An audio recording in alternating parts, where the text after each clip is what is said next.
given more faith and credence by the court. Na yung huling araw na sasagutin kita, pinang ina mo. Ito, ang birth certificate ko. Jesus. Late registered siya ng 91. 91, okay ba?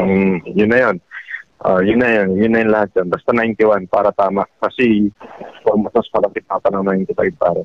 Sige mo, sige po. 5 taong comatose. Pwede rin siguro, mas maganda. 1986, 85. Para mas maganda. Kaya na yan. 55. Late, ganun taon ng pagkitan ba? Sige. Pwede na. Late registered ng 1985. Sige. Ganun na lang. Kaya na lang, para mas, para mawala ng klaro. Tapos, Ayun lang, baguhin natin yung middle name mo. Baguhin ng nanang. Backing lang. Ayun.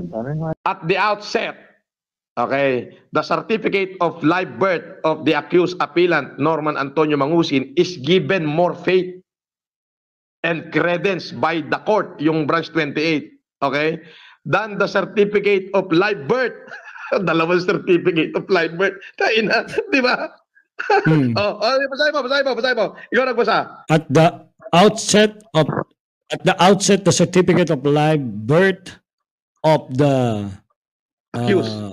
accused appellant as Norman Antonio Mangusin is given more faith and credence by this court that the certificate live birth of the accused appellant as Francis Leo Antonio Ano ibig Marcos. sabihin?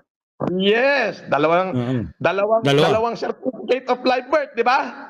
Yes po. Ang sinabi ng court, sige, bibigyan diin ko to certificate of live birth ni Norman Mangusin, ni Norman Antonio Mangusin, kaysa dito sa certificate of live birth ni Francis Leo Marcos. Granting na. Ibibigay niya na yung diin doon. Nakuha mo? Eto na. Ayan. Ang haba. Eto na. Yung mga decision na ng court ito. Dito tayo sa dulo. Pakita ko. Ilan ang certificate of live birth? 2. Dalawa. Okay.